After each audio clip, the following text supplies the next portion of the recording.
Les interviews de Philippe. Radio Ciel Bleu, 107.1.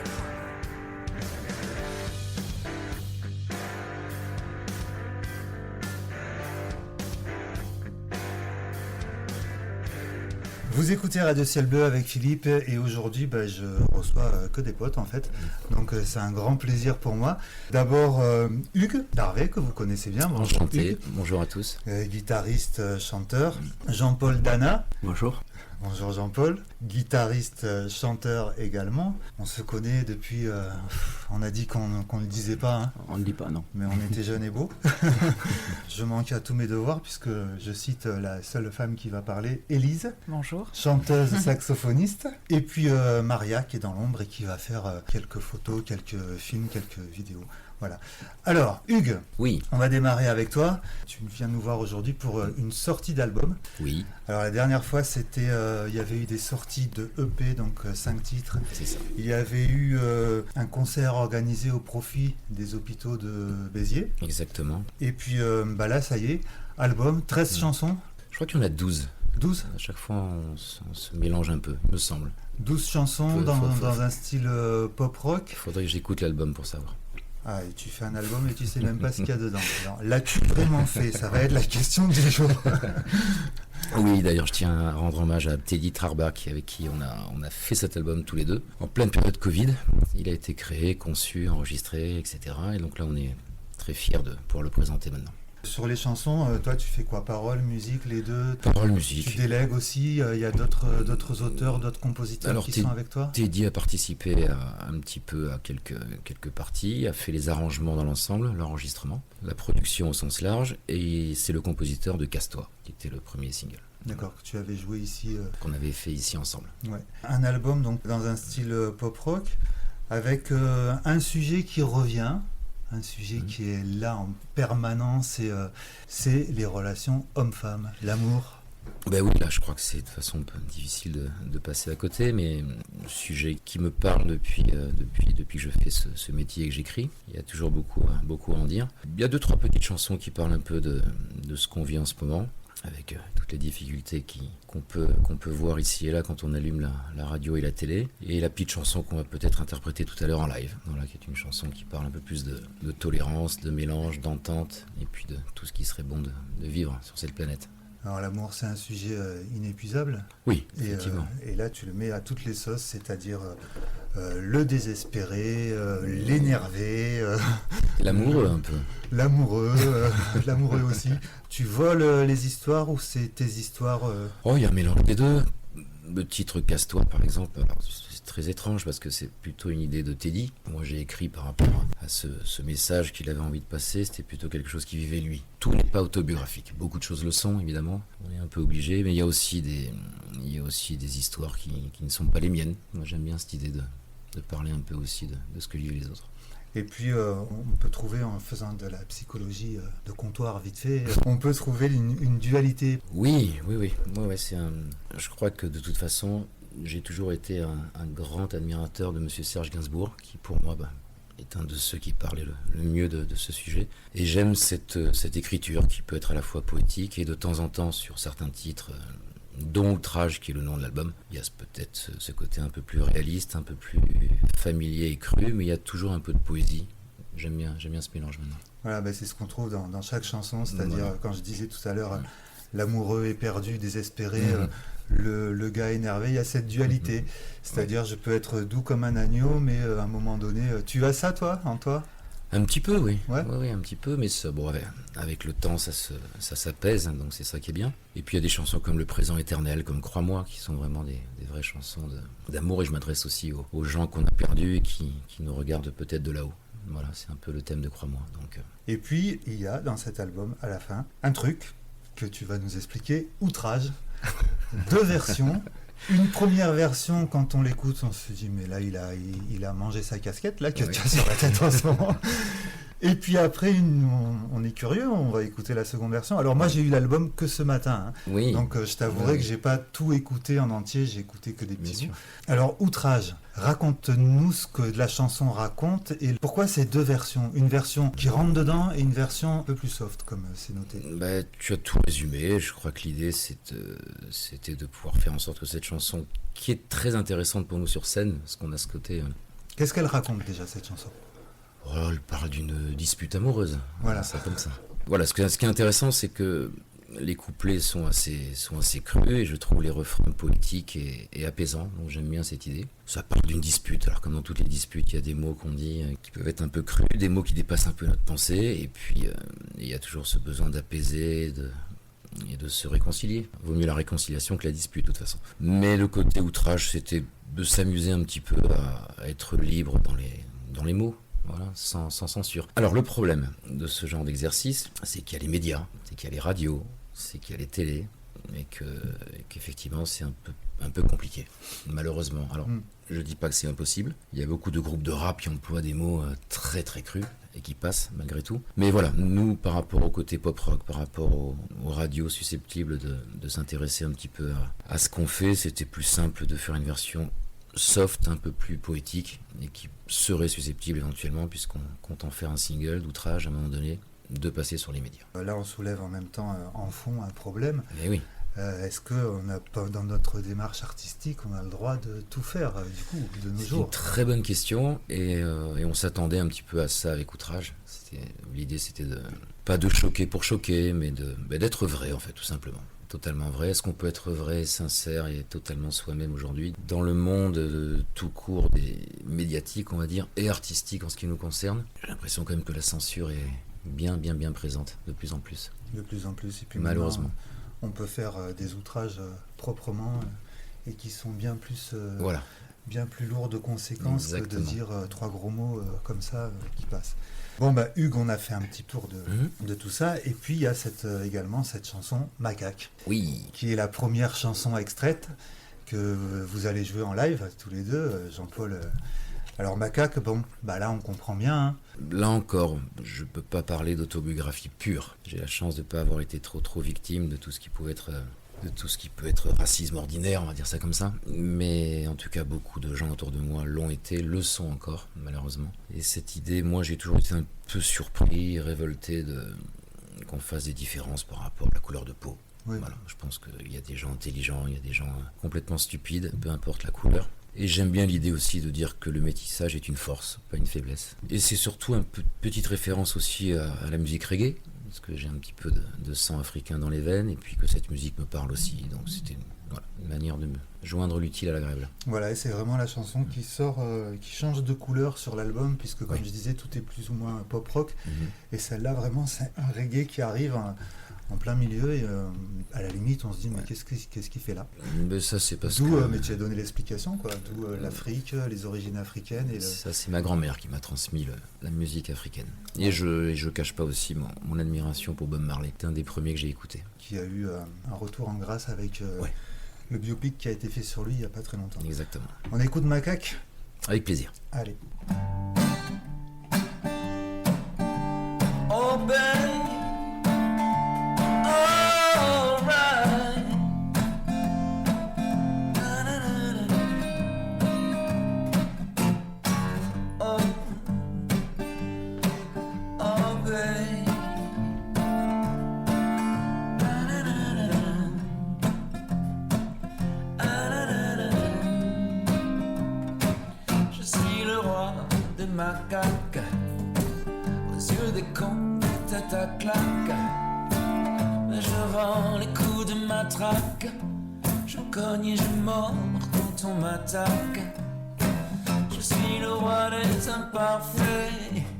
Basque et catalan et congolais. Berbère de loin et portugais. Mais mon âme et mon sang sont bien français.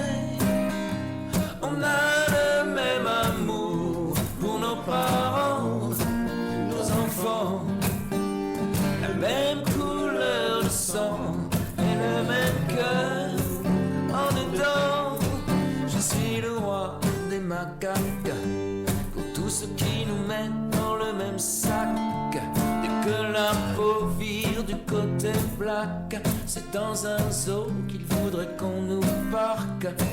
Je suis le roi des imparfaits, basque et catalan et congolais, berbère de loin et portugais. Mais mon âme et mon sang sont bien français. On a le même amour pour nos parents, nos enfants, la même couleur de sang et le même cœur en dedans. Humain garde raison et moi. La terre est ma maison, le soleil mon seul roi. Citoyen du monde avec foi et loi. Nature belle et féconde, en toi je crois. Oh, hey. Da-da-da-da-da. La-da-da-da-da. Je suis le roi des macaques, pour tous les trous du cul, tous les réacs. Quoi que je fasse ou dise, ils me saquent. Mon odeur leur fait peur, ils se braquent. Je suis le roi des imparfaits, basque et catalan et congolais, berbère de loin et portugais.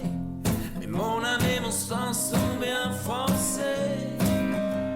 On a le même amour pour nos parents, nos enfants, la même couleur de sang et le même cœur en dedans. On a le même amour pour nos parents, nos enfants, la même couleur de sang et le même cœur en dedans. En dedans. En dedans. En dedans. En dedans.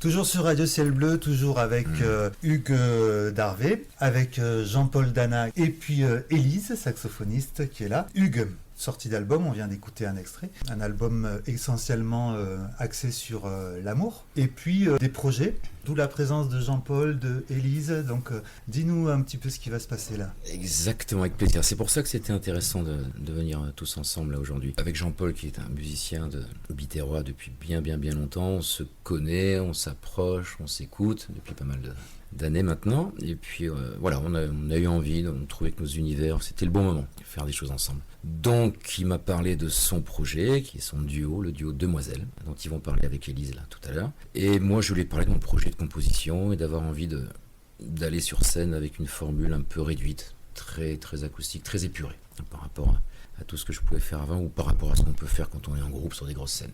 On aimait bien cette couleur, Jean-Paul naturellement là. Donc voilà, on est parti sur un petit répertoire très acoustique et on a une prochaine date. D'ailleurs, on va présenter un petit peu tout ça, un petit showcase qui va avoir lieu dans un magnifique lieu qui est un luthier de Béziers qui s'appelle Aux Histoires d'Objets. C'est monsieur Pierre Damier qui va nous recevoir, qui organise cet événement. Donc on est très heureux et on le remercie d'avance. Donc l'idée c'était d'avoir la sensibilité de Jean-Paul au niveau guitare, quelque chose de très acoustique, de très pur. La jolie voix d'Élise. On va essayer de voir ce qu'on peut faire aussi le set sur 4-5 titres. On jouera pas tout l'album, je pense pas, puisque c'est quelque chose de très récent. Mais d'amener cette petite couleur, voilà, un petit peu différente. Le 7 décembre. Sur cet événement, c'est un mélange parce que il y aura de la peinture aussi. Exactement. Alors Jean-Paul, peinture, guitare, peinture, je m'adresse directement à toi, puisqu'on a parlé du guitariste, mais tu es aussi peintre. Oui, je m'essaye un petit peu à la peinture, oui. Oui, puis plutôt bien, quoi. Je te remercie. Bah oui, j'ai vu ça et j'étais pas au courant, je savais pas. Et c'est plutôt bien. Alors c'est aussi tes toiles qui vont être exposées ? Alors à la base non, parce qu'il y a une artiste, alors j'ai oublié son nom, mais elle fait du pop art et elle expose au magasin justement. Il y a aussi mes toiles qui sont exposées. Et là-bas, comme c'est un magasin de musique, toutes mes toiles correspondent à la musique, donc des musiciens, que ce soit Django Reinhardt, B.B. King, etc. Et il n'y a pas que ça dans tes toiles, il me semble qu'il y a d'autres sujets. J'aimerais que tu reviennes et qu'on fasse une émission pour parler de ça Avec grand plaisir. un peu plus en profondeur. Jean-Paul, donc guitariste pour le coup, guitare acoustique, Oui. très épuré, et pourtant moi j'ai connu Jean-Paul fan de David Bowie, qui est loin d'être quelqu'un qui était épuré dans ses démarches. Détrompe-toi. Ça dépend des moments. Parce que Hugues aussi, c'est la première chose qui nous a rapprochés. Exactement. Parce que la première fois que je suis venu à une soirée avec lui, il avait mis un fond musical d'un vieux album de Bowie qui n'était pas du tout connu. Et je suis allé directement le voir. Je dis waouh, tu connais ça? Et c'est parti comme ça. Donc oui, Bowie est quelqu'un qui a guidé ma vie depuis le début. Donc il est toujours à la recherche, remise en question, etc. On ne dirait pas avec ma vie qui est tranquille, puisque tu me connais depuis tant d'années, on a l'impression que je ne bouge pas. Mais je suis quelqu'un qui me remet tout le temps en question. Et je trouve ça génial parce que ça me permet d'évoluer, d'avancer, de rencontrer des gens, de me mettre en danger. J'adore ça. Ce qui fait qu'aujourd'hui, je me retrouve avec le projet du duo Demoiselles, qui est déjà en place depuis pratiquement 1 an. Et puis le démarrage avec Hugues sur son projet. Alors tu parlais de te mettre en danger, tu parlais du duo Demoiselles avec Élise, et puis on a décidé qu'on en parlait puisque le thème c'est l'amour. C'est un duo à la scène mais aussi à la ville, et c'est la première fois que tu prends ce risque de mélanger la scène et la ville. Exactement. Alors Élise, bonjour. Saxophoniste, chanteuse. On connaît, moi en tout cas, je connais Hugues, je connais Jean-Paul, je ne connais pas Élise. En 2 mots, quel a été ton parcours à toi? Mon parcours à la base, effectivement, est lié à l'art, aussi bien dans le côté musical que graphique.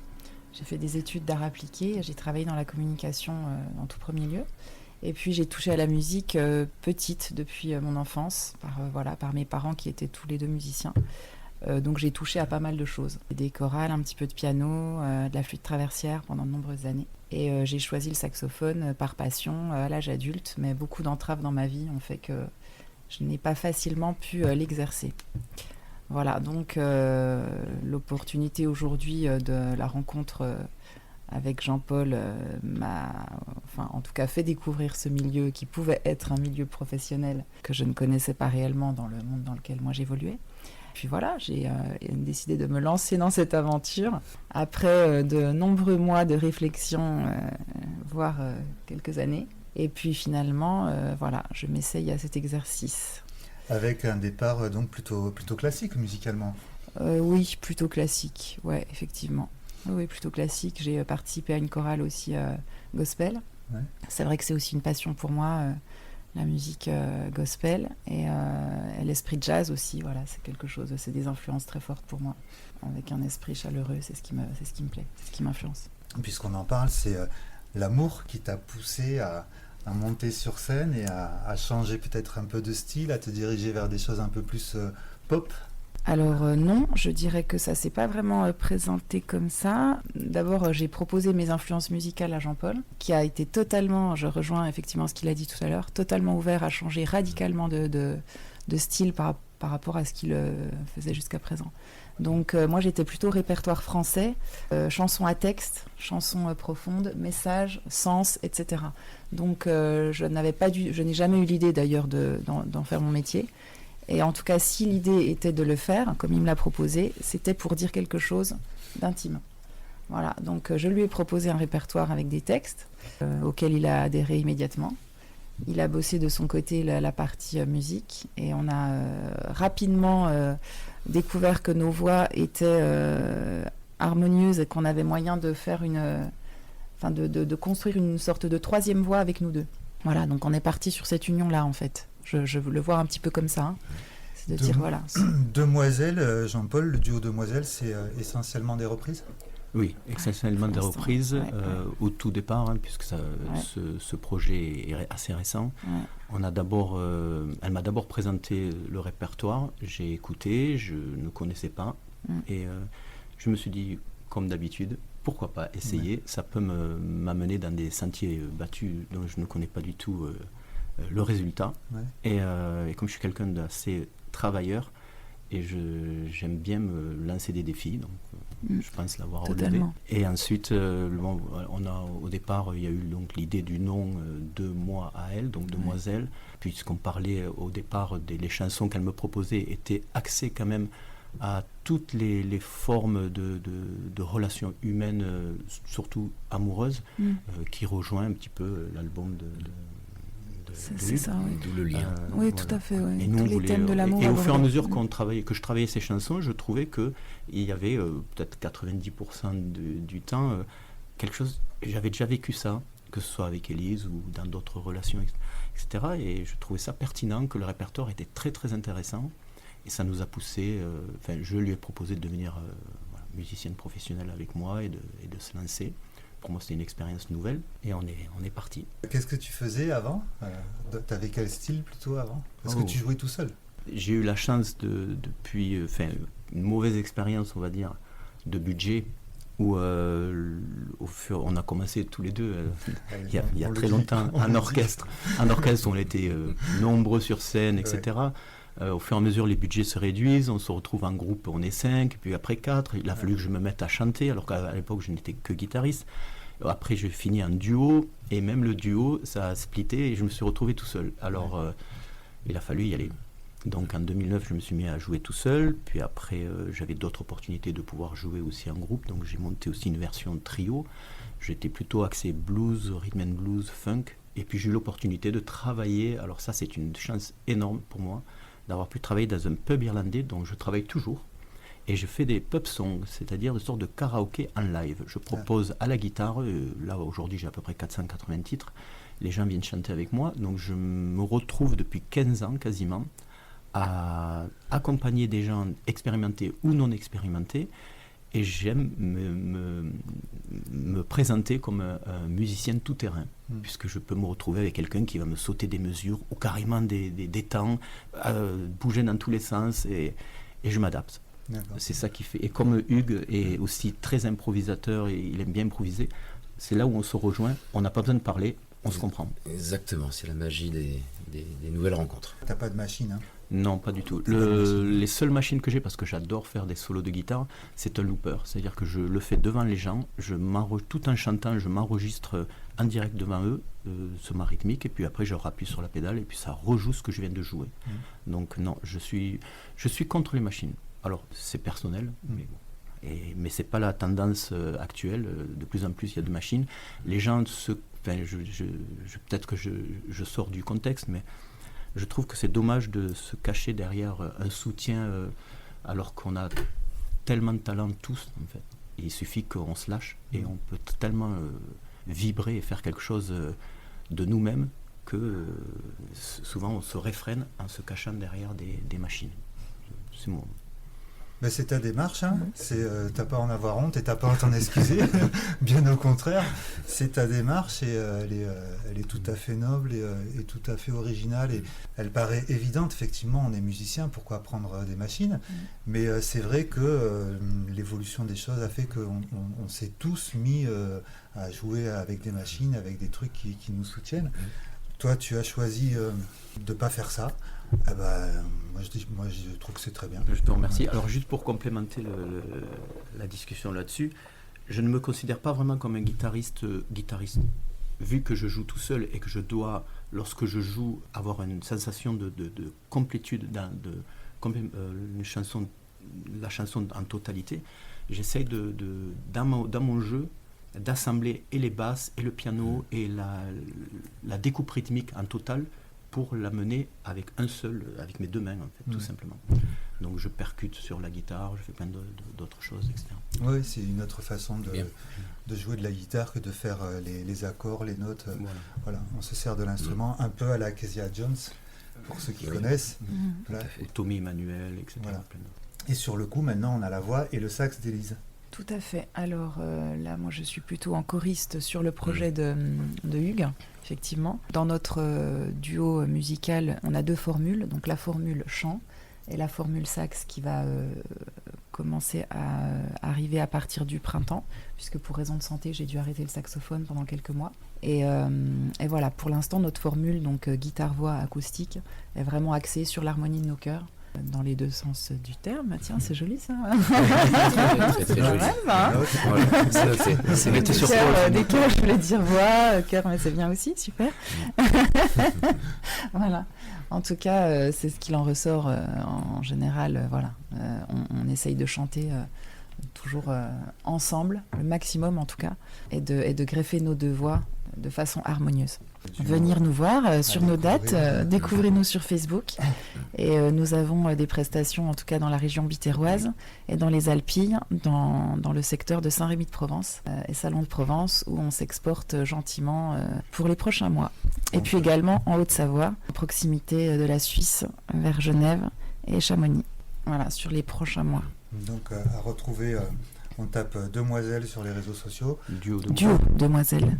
Le chiffre. Oui. Et puis moi, Z et L. Voilà, il faut détailler parce que je sais que tu as des lacunes en orthographe, Jean-Paul, depuis toujours. Je te remercie d'appuyer là-dessus. Je crois que ça s'est pas Il y a amélioré. d'autres qualités, Heureusement qu'on est chez Hugues, cet album, on Oui. peut le trouver où? Alors, maintenant, l'industrie du disque a tellement changé, comme tu le sais, la manière de vendre la musique aussi. Donc ça va être essentiellement sur les plateformes, sur les réseaux sociaux. Il y a un site aussi qui s'appelle toujours SoundCloud, là, qui marche un peu vraiment pour les musiciens un peu spécialisés. Et surtout sur scène. Donc voilà, il y a un album qui peut être vendu directement du producteur au consommateur. Il y a eu une sortie à Zingazanga il y a quelque temps. Oui, Là, tu as des choses prévues ou pour l'instant, c'est un petit peu la période creuse? on va s'axer sur 2025, Ouais. voilà, pour faire une vraie tournée promotionnelle de cet album. À part ce petit événement qui va être très intéressant, puisque ça va être une grande première pour Élie, Jean-Paul et moi, le 7 décembre, Donc rappelle-nous, 7 décembre, où, quand, comment, avec qui, pourquoi? aux Histoires d'Objets, qui est un luthier à Béziers. 12 rue Méran. C'est monsieur Pierre Damier qui nous reçoit, et puis il y a un mélange de peinture, de musique. À quelle heure? Il me semble que c'est 19h, je crois, c'est relativement 19 tôt. heures. Et- L'entrée est payante, entrée libre? Non, c'est une entrée libre. Entrée libre, ok. Chacun peut Donc venir. 7 décembre, 12 rue Méran, à partir de 19h, entrée libre. Pour ce showcase, musique, peinture, ça va durer à peu près combien de temps le showcase, la Je musique? pense que ça va être relativement libre. Je veux dire presque, on est entre amis. On va essayer de voir un peu, d'improviser, de tenter des petites choses. D'accord, il n'y a On n'a pas pas un l'habitude de concert faire. prévu Je crois qu'il y a un vernissage, ça va être axé peinture au départ, Plutôt, ouais. et showcase en seconde partie. D'accord. Ça devrait se On dérouler comme ça. présentera l'album avec quelques titres, on fera Voilà. quelques reprises aussi. Oui, bien Et puis sûr. on présentera aussi le duo Demoiselle, dont on n'a peut-être pas parlé tout à l'heure, mais on va aussi partir sur la compo dans quelques temps, justement avec les textes et notre musicalité. Bon, bah, Tout ça aussi est un projet, c'est pour ça que tout ça s'imbrique très bien. Ouais. Bon, bah, de toute façon, on va se revoir pour la peinture, pour tout ça, Oui. on reparlera de tout ça. Hugues, toi, bah, tu as Ouais. quasiment les clés du studio. Hein. Moi, si je pouvais habiter ici, La ce serait- prochaine fois, tu viens, ce tu serait encore allumes le mieux. truc, tu fais ta pub, et puis... C'est lui qui va nous interviewer. C'est je toi qui pense vas que nous je devrais interviewer. finir par vous interviewer dans pas longtemps. Merci à tous les quatre, Merci à toi. Merci à toi, Merci. beaucoup. et puis, De cette, à très bientôt. Avec Avec grand plaisir. À bientôt. Merci.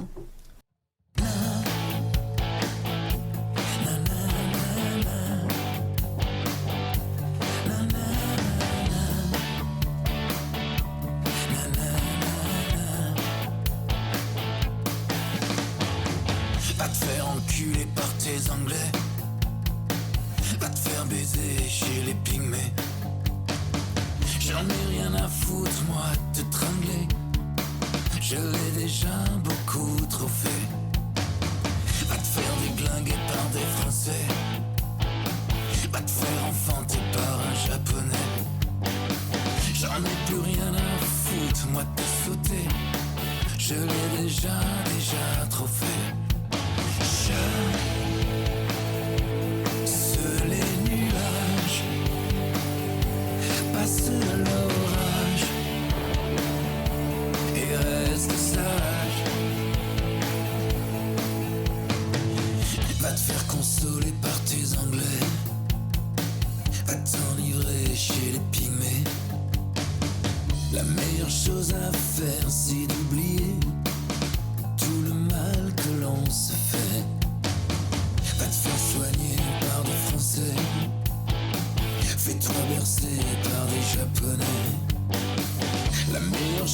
à faire, c'est d'ignorer tout ce mal que l'on s'est fait.